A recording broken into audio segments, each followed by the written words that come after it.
Well, I thought I'd just do a quick little update. I've finished the top fabric on the wing.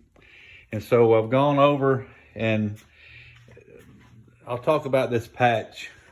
If you're watching the video, you know, you have to put this patch, we're just covering these holes here, and then the patch that covers the small triangle right here.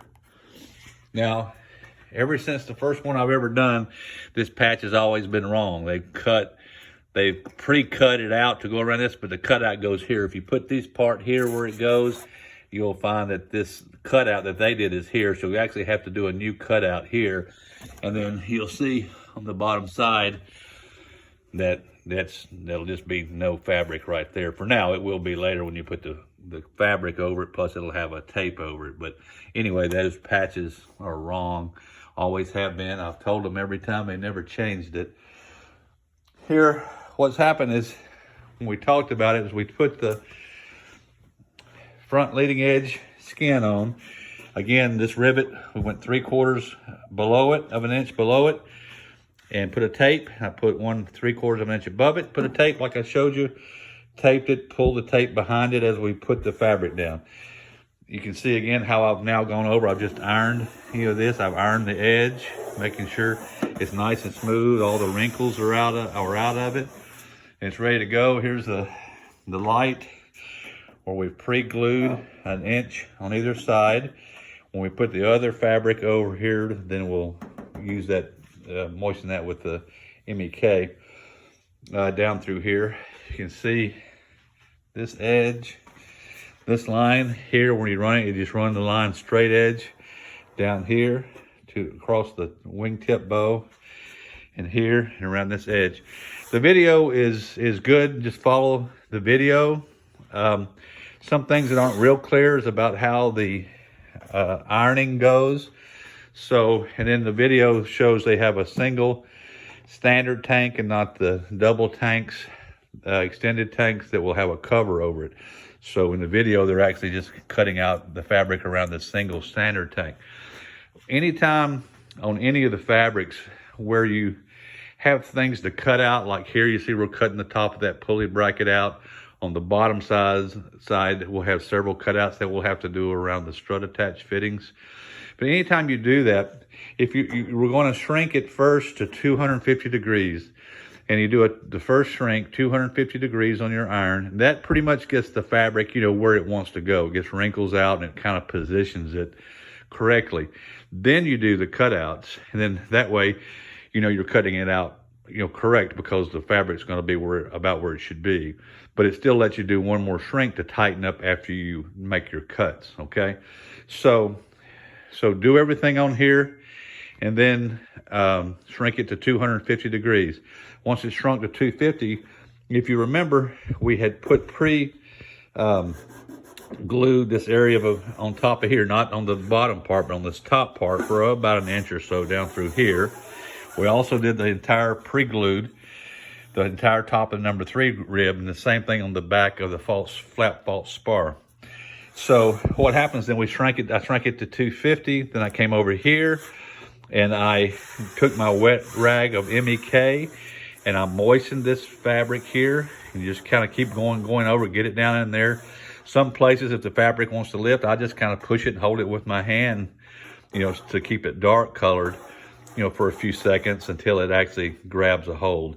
It's not important this be really hard structurally. It's just got to hold this little shrink for now, because we're going to come over, and cut it and put it, wrap it around here firmly.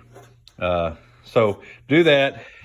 Get you a nice dark line with your MEK down through here, and then just come in here and cut this out. On this front side here, there's zero. There's nothing here. There's holding no stress whatsoever here, so I don't wrap this side. I just razor it off right here edge, right here along this side of the opening. There really isn't anything here either, but just to make it look pretty, we're just folding it over here. We're cutting it, folding it, and gluing it back along the edge on the inside there of the leading edge skin. Now, this one will hold it tension because this actually has all this fabric, and when you shrink the fabric, it's going to pull against that one. That's why we have those braces that we installed, you know, remember in here, you can see them through here, the braces to keep this, when we shrink this fabric, we didn't want it to pull this rib away. So that's holding that rib here in place.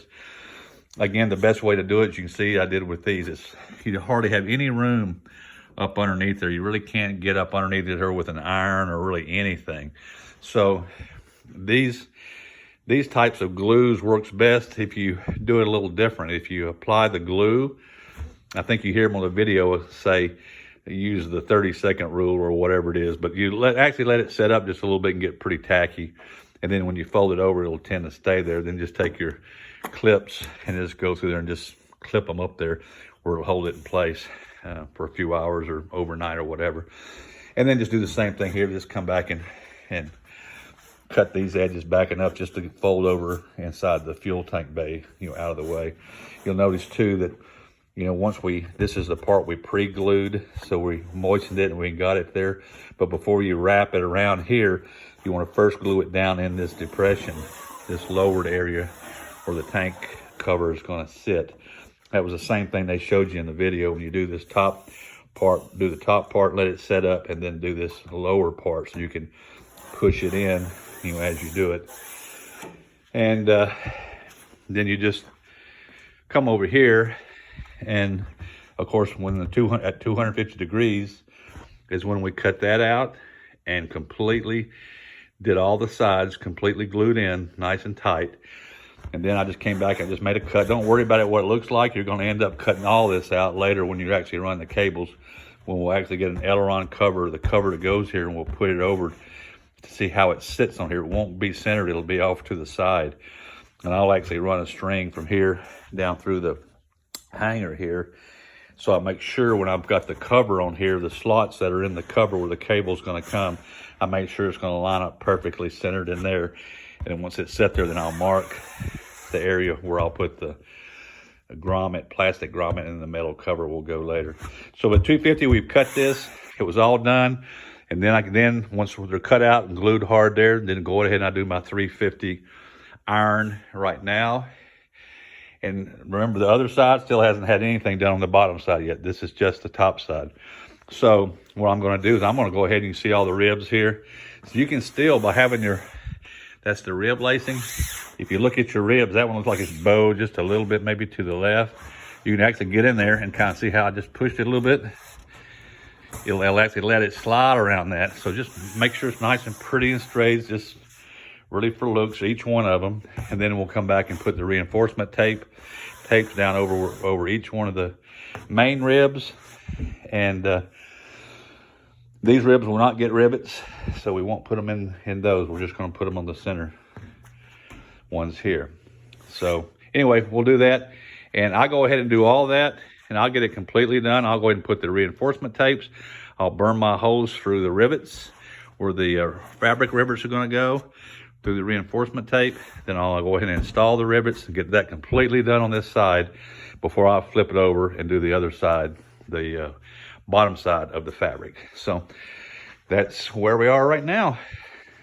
I want to say too that one little comment is Steve in the video likes to do a lot of, you'll see him gooping a lot of polytack and glue on top of the fabric. You have to be careful with that. Polyfabric people, polytone, the polyfabric people say not to do that. And here's the reason. When you put the glue down on the surface like this, the glue is here. You lay the fabric into it, and as you lay the fabric into it, the best thing to do is to rub your hand across it, and what you're doing is pushing the fabric down into the glue. And then the glue comes up from the surface up through the fabric, and then it grabs it and holds it. You know how fast this stuff dries. When you put it on top of the fabric, now you sealed the fabric from the top down somewhere. Maybe it went all the way to contact, but maybe it didn't. So basically, you'll notice that any glue you put on top typically will not darken it or go through. All you've done is put glue, globbed it on the top of the fabric. It looks bad. Later on, you'll see it if you leave that glue on there. So that's not a way to do it. I think you can do it if you have a really good bottom seal where you know that all the glue is all the way up through the fabric. You have a real dark area. Then I suppose you could put some on top of it just to kind of grab that glue. But typically you just don't want to, and I think if you do it quick enough and you know you've done it right, then it's probably not going to hurt anything. But I think watching the videos and seeing them constantly putting a lot of glue on top of the fabric, I just don't think that's right. And I wouldn't do it, and I don't do it. So I think, put plenty of glue on the bottom, get the fabric down into it, press it. I think your hand, with the gloved hand, and as long as it's slick and moves quickly, then you know it's good. When it starts getting too sticky and grabbing and the glue's setting up too much, leave it alone. You can take your brush that's a little bit wet, and you can run it across, and it'll just for a few seconds, it'll make it slick, and you can follow it right behind the brush. You can follow it with your hand and make it slick. The last thing I always do on all my surfaces is, no matter what I do, I use my hand to feel things everywhere, not my eyes. Your eyes will make you look like, with this glue, it'll make it look like that's a wrinkle, but you run your hand across it, it isn't. It's just a little discoloration where the glue maybe hasn't fully saturated underneath here as you go along. So use your hand, but I use the glue, use that a lot. As you use the iron, and if I really get all the edges, this on my tapes later, everywhere, I really like to use that iron and make it just as nice and smooth as possible. When you do that, that iron kind of melts that glue a little bit. And as it does that, it'll tend to maybe make it rough sometimes. So the last thing I do, like before I come back over here and start my bottom fabric, which is going to start up here, an inch and a half up, I'll put a tape here. Then I'll put a tape here. We'll glue this part, and then remove the tapes. But before I do that, I'll take a wet rag again with MEK, and I'm just going to run it down. And I'm not going to scrub or soak it. I'm going to put it on here plenty wet, but I'm just going to wipe it down to where it's smooth. You can only do it for about this long because it'll actually start to get sticky behind it. So long as if it starts dragging, or here I feel a rough area, that's just glue sticking up. The glue will make the worst looking surface on your airplane is glue. Globs of glue, edges of glue. So anytime you put the fabric in the glue, try to run your hand over it while it's wet and get it smooth, because you won't see the little rough spots, or if you get an edge along there, you'll see that edge forever. So anyway, I just take it and rub it with the MEK, and it makes a nice smooth finish. And then you can put your next surface, either your fabric or your tapes or whatever you're doing, on top of it. And then before I do any of the poly brush or poly spray, I make sure everything's just perfect. So anyhow, that's it. I'll probably come back with another one when we get the other side done.